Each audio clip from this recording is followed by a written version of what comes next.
Hi, this is Ed Fitzpatrick. If you enjoy local politics as much as I do, be sure to join our friends at Rhode Island PBS for the show A Lively Experiment. Hosted by Jim Hummel, the weekly series features journalists, pundits, and politicians debating the stories and issues that matter most to us Rhode Islanders. Tune in to A Lively Experiment and be part of the conversation. Fridays at 7 p.m. on Rhode Island PBS and wherever you get your podcasts.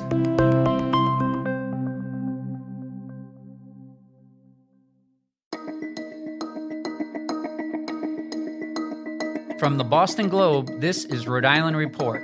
I'm Ed Fitzpatrick. Welcome back to the podcast where we bring you big conversations from our very small state. The General Assembly wrapped up the 2025 legislative session last Friday at 1 in the morning. So what happened? I'm here with my colleagues Steph Machado and Jim Hummel, host of A Lively Experiment on Rhode Island PBS, to talk through the final decisions. Steph Machado and Jim Hummel, thank you for joining us today. Thanks, Ed. Nice to be here, Ed. So I was at the State House until about midnight Friday watching the final votes of the 2025 legislative session, and clearly the big vote was the passage of a ban on the sale, purchase, and manufacture of certain assault-style weapons. So Steph, tell us why some gun control advocates were in favor of this bill, while others were pushing right up until the last minute for a version previously approved by the House. Well, it's that old argument, Ed, don't let the perfect be the enemy of the good. Some gun control advocates felt like even though this bill does not ban the possession of assault-style weapons, it at least goes further than current law by banning the sale and manufacture of those weapons. The sale is also banned in Massachusetts and Connecticut. So once this law goes into effect, there will be a southern New England area in which you cannot purchase these types of weapons. But on the other side, I don't think you can call this an assault weapons ban, at least not without an asterisk, because assault weapons are still going to be allowed to be possessed in Rhode Island after this law goes into effect. So that is why some gun control groups said this just doesn't really mean what everyone thinks it means. This is not an assault weapons ban. So they were urging people to try to keep the House version of the bill, which did not pass, which would have banned the possession in addition to the sale. Yeah, to that point, they changed the name of the bill in the Senate to take assault weapons off the title. What's it called now? The unlawful sale of certain firearms or something like that. But they still called it an assault weapons ban, I noticed in their press release that they put out announcing that they had passed this. So they're certainly trying to portray that they have done something on assault weapons. Yeah, it's a smaller group of weapons that are banned, but it does include a lot of the AR weapons, as Rep. Knight pointed out. So, Jim, what are some of the political dimensions of this vote? Some of the key figures involved, from House Speaker Joe Shekarchi to Representative Jason Knight, the House sponsor. Even more recently, the House Judiciary Committee Chairman Bob Craven could be running for a statewide office in 2026, right? Yeah, there's always that backdrop. And I also think that we talked about this when Val Lawson went from majority leader to Senate president. Her role's a little bit different. So I think a lot of people wondering were there deals struck? Who did she have to keep happy? The one thing that I think Jason Knight, and I think he was smart to do this, he came out and said, I like this even though we didn't get, everything that we wanted. It takes me back probably 30 years ago to drunk driving. That used to be a civil offense. Then it became criminal, .01, and then it became .08. And that was over the period of about a decade. And so I know a lot of the mad people, and they were upset at the beginning, like, oh, why didn't we get the full loaf of bread here? And I think Knight realizes he's been up there long enough that you chip away, and you have to play the long game. Yeah, do you think they would come back next year in the next legislative session and try to get a stronger bill? They could. I mean, I don't think they talked about maybe this fall if there's, there are federal cuts in the budget. Nothing's going to get done but money this fall. They could come back next year, or it could be 2 years. Again, you have to look at the long game. The thing that always interests me is it seems that both sides didn't like this bill. So does that mean maybe it was a good bill? Yeah. Who do you think comes out with a win and who comes out with a loss in this situation? Well, I think Jason Knight had to come out. He's being talked about for Attorney General next year when Peter Nerona is term limited. I think he comes out, he painted it as a win because I did something. You know, it was that mean old Senate over there that they took our bill and they mucked it up, and you can kind of put it on there. I'm not sure about Val Lawson. I don't think she was a profile of courage here. Yeah. And what do you think in terms of what their other choices were? I mean, if they didn't pass this bill on the House floor on the last night, then what? Right. And then you're back to where you were and you have nothing to show for it. Yeah. But I mean, was it the Senate also flexing a little bit? We've seen this how many times over the years. The Senate's like, hey, we're one of these chambers, we're an important part of this. And we've seen particularly, you've been up there a lot on the last night. And by the way, thank you for doing that so I didn't have to go. I really do appreciate that. That was fun. I watched from the comfort of my couch. I think that the Senate, again, wants to say, hey, we have a say in this. Right. Yeah, so to Jim's point, Steph, this seemed like a real test for the new Senate leadership team of President Val Lawson, a teachers union president, and the new majority leader, Frank Chacon, who's a licensed gun dealer. What did we learn? We learned that they're going to stick together, right? There was an opportunity for her to split with him and bring the House version of the bill to the floor or move it to a committee that was going to be more friendly to it than the Senate Judiciary Committee, and she didn't do that. They came out with a compromise, scaled-back version of the legislation that Chacon voted for, and they kept their very new leadership team intact. Other than, I guess, Tokoyan did not vote for the assault weapons bill in the end, who's the majority whip. But the two of them, the top two, stayed together. Yeah. To your point there, Senator Pam Lauria, a Barrington Democrat, and a longtime gun safety advocate, tried to get the House bill sent to a more favorable committee, the Senate Finance Committee. Why do you think Lawson backed the Republicans who objected and overruled that motion? Again, I think it's less about her siding with the Republicans and more about her siding with her own majority leader and keeping that team together. Yeah, and the majority leader, Chacon, he's voted against gun bills, including assault weapons bans in the past. Why do you think he used his ex officio power to vote this out of committee? Well, I think also because he's in a different role now. Yeah. He's the majority leader. They reached a compromise. He's part of a team. Look, the chicanery goes on in terms of there's a lot of arcane parliamentary getting from one committee to another. This happened with the abortion bill back when Nick Mattiello was Speaker of the House. They got it to another committee that was more favorable, and they got it out to the House. So it's not unprecedented, but if you're not really paying attention to all the machinations at the end, it seems like there's a bit of a two-step to what they happened. got the bill to a point where he was comfortable voting for it. Jim, in the days and weeks ahead, Governor Dan McKee will be holding bill signing ceremonies. But what do you think? Is he going to sign this Rhode Island Anti-Bid Rigging Act that stems from the controversy over that big contract, the education contract that his administration gave to the ILO group? Yeah, let's remember that, the whole ILO thing. You remember the pandemic? Does that seem like a very long time ago? They were trying to get a company to help schools get back to school. McKee pretty clearly intentionally interfered. That was the language that was used, but the law didn't exist back then. So Peter Neronha went through this long, it was like a 1,000,000-year process, finally cleared the governor, but said, the only reason I'm not bringing criminal charges is because it isn't in the law, wink, wink, General Assembly. Right. So they brought this up last year, and he vetoed it, and there's been apparently this furious behind the scenes. The governor's people don't like the bill, and you know what? Just a little unsolicited political advice to the governor. I would just say, just let it pass. Do we really want to revisit 3 years ago again and again and again? He may not sign it. He may not have the big pen out there and invite the attorney general, but just kind of let it go without. Yeah, because what's the downside for him if he vetoes? Well, he's not going to ever be in this position again. He's learned his lesson, right? Yeah. He thinks he did nothing wrong, but right. I think he's probably the only one. So let it become law. Just let it become. Sure. Steph, another big vote was the repeal of the law that allows payday lenders to charge an annual percentage rate of 260%. So how long have advocates been fighting for that bill, and who was opposed? 14 years, I learned in Roadmap, written by Ed Fitzpatrick last week. Yeah, this was one of those bills that came up every year. For those who don't know what payday lending is, it's essentially a short-term loan that has a very high interest rate and high fees, that you can use to float you until payday. That's why it's called that.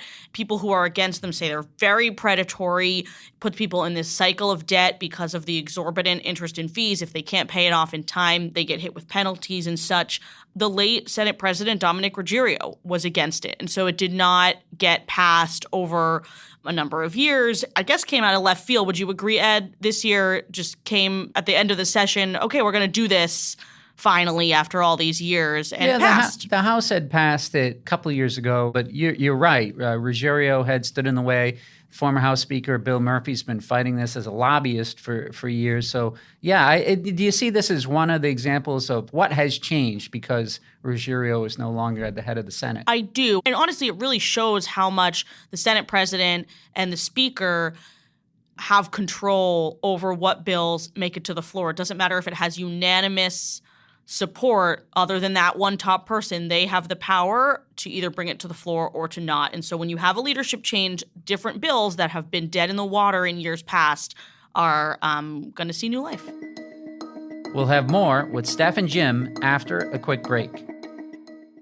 When you want to go beyond the headlines, let me recommend Rhode Island PBS Weekly. Rhode Island PBS Weekly is an award-winning news magazine broadcast that gives you the full story, powered by investigative journalism and narrative storytelling. New episodes of Rhode Island PBS Weekly drop Sundays at 7:30 p.m. on Rhode Island PBS. Watch past episodes at ripbs.org/weekly. That's ripbs.org/weekly.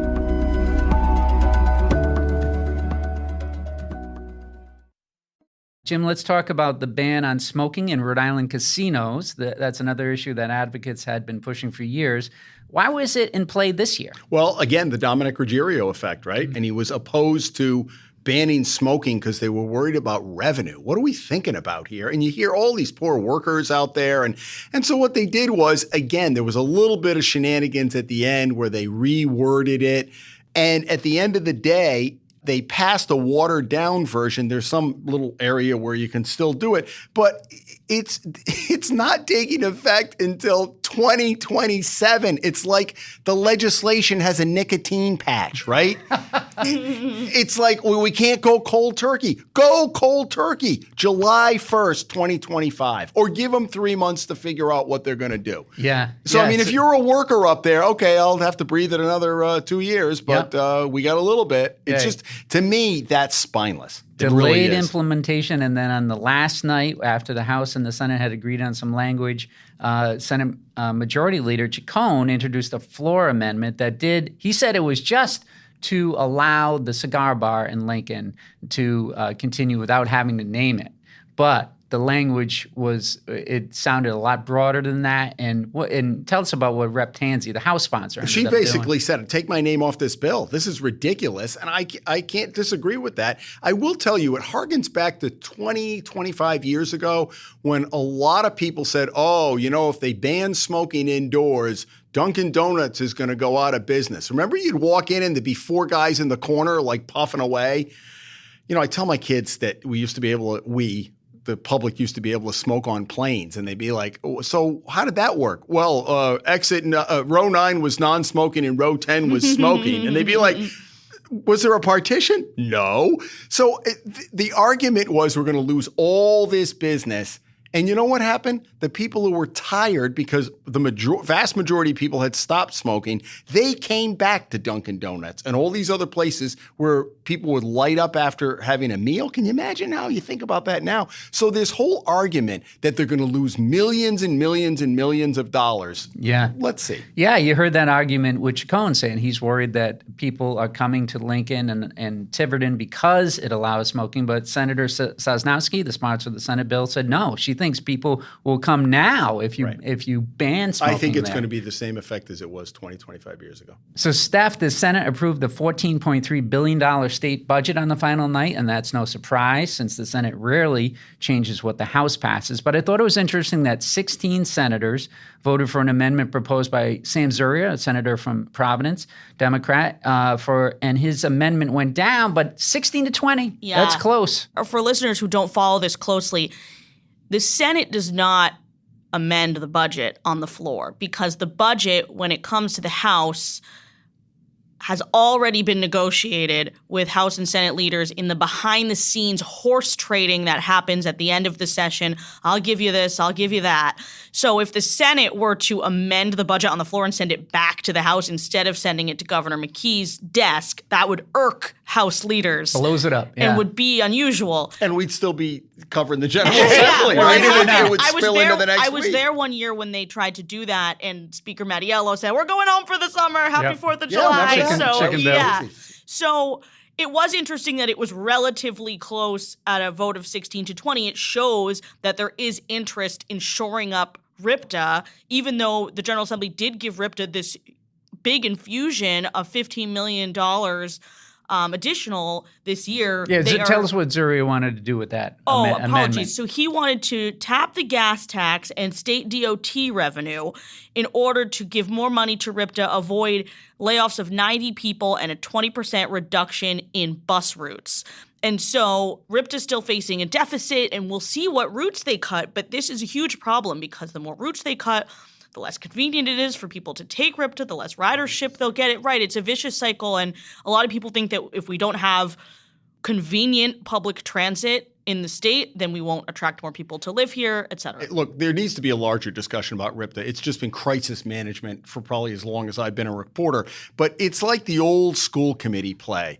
You know, if you cut the budget, we're going to have to eliminate the gifted program and middle school sports. So let's see whether all those routes or they find some creative way. I do think they are top heavy on management there. I think they could weed out some of you always hear about, and look, every agency probably has its political jobs, but you hear all these state police going over under when Scott Avedisian was the CEO. So we'll see what happens. But I just think the larger story is RIPTA needs, somebody needs to talk about all these task force we have, sit down and figure it out with RIPTA. Jim, the Republicans again tried to amend that state budget to create an inspector general position. Why did that fail? Why did that fail? Because Joe Saccarci doesn't want the camel's nose under the tent. Why would he want somebody to come in and criticize, God forbid, with $14.3 billion that there would be any waste or fraud? His argument rings hollow because 70% of the people, when you poll them, want an inspector general.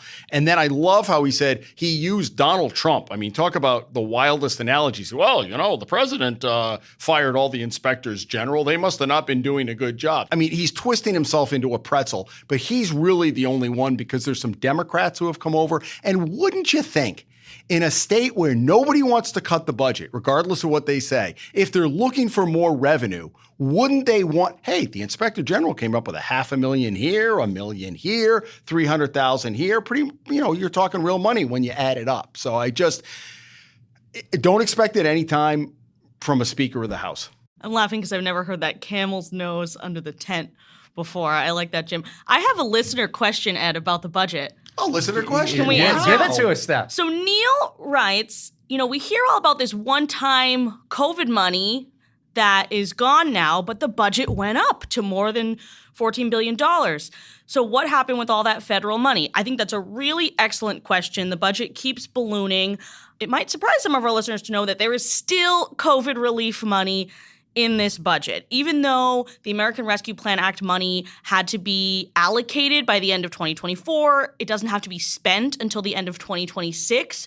So there is still federal COVID money in this budget. It's less than in previous years. And we're seeing, I think it's $5.1 billion in total federal aid in this budget compared to $5.6 billion last year. So we are seeing the federal aid contract a little bit, and it's being replaced with state revenue. That's why we saw the Taylor Swift tax, which is the new tax on $1 million second homes that aren't being used enough, the increase to the gas tax in this budget. There's a bunch of fees, DMV fees, things like that are going up. We are raising more state revenue in part to backfill some of the federal funding that we're losing from the COVID relief money dwindling away. But $250 million was allocated toward affordable housing. And how much of that is out the door? Because ultimately that money's going to have to go back, and nobody wants to send it back to Washington. So we haven't seen the results from affordable housing. So you wonder if they're going to start chipping away at some of that money to say, hey, we've got to use it somehow, somewhere, so it doesn't go back to Washington. They have a year and a half to spend it. So let's see what happens in next year's budget. Exactly. Steph, you've covered Providence for years, so tell us what the Assembly did about Mayor Brett Smiley's request to exceed the state's annual 4% tax levy cap. How much will my taxes be going up here in Providence, and why? If you can believe it, Ed, The answer is we still don't know what your tax bill is going to be, because what the General Assembly did was simply to authorize the city of Providence to raise taxes above the legal limit to a certain amount. It did not set the tax rates. That's still up to local leaders, and they are arguing about it, negotiating about it right now as we speak on Tuesday morning, the 24th. So under the Mayor Smiley proposal, Ed, I'm going to just say it, your bill will go up by $222 next year. But the city council may tweak those rates before they pass the budget into law. They really want the tax increase to be more evenly distributed among different property types, single-family homes, multifamily homes, commercial properties. They want that to be a little bit more even. So we're going to see those tax rates tweaked a bit.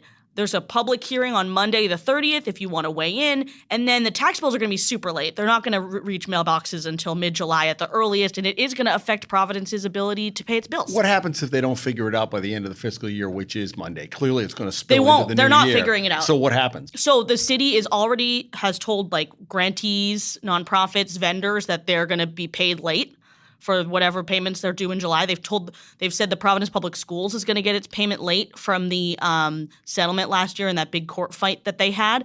They will be getting some state aid from the budget that just passed last week, so they can use that to make sure they make payroll through August. But basically, Providence is in a cash flow crunch. They are not flush.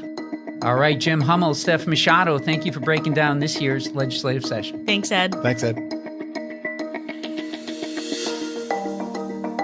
Rhode Island Report is a production of the Boston Globe in collaboration with Rhode Island PBS. Today's episode was produced by Megan Hall.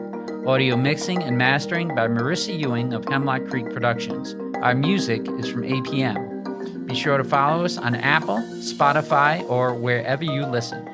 I'm Ed Fitzpatrick. See you next week.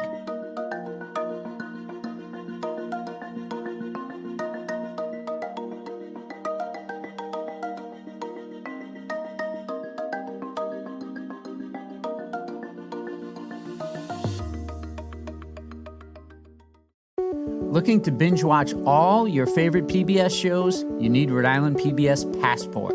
Masterpiece, Antiques Roadshow, Rhode Island PBS Weekly, and many more. Watch them all, anytime, and from any streaming device. Learn more about this member benefit at ripbs.org/passport. That's ripbs.org/passport.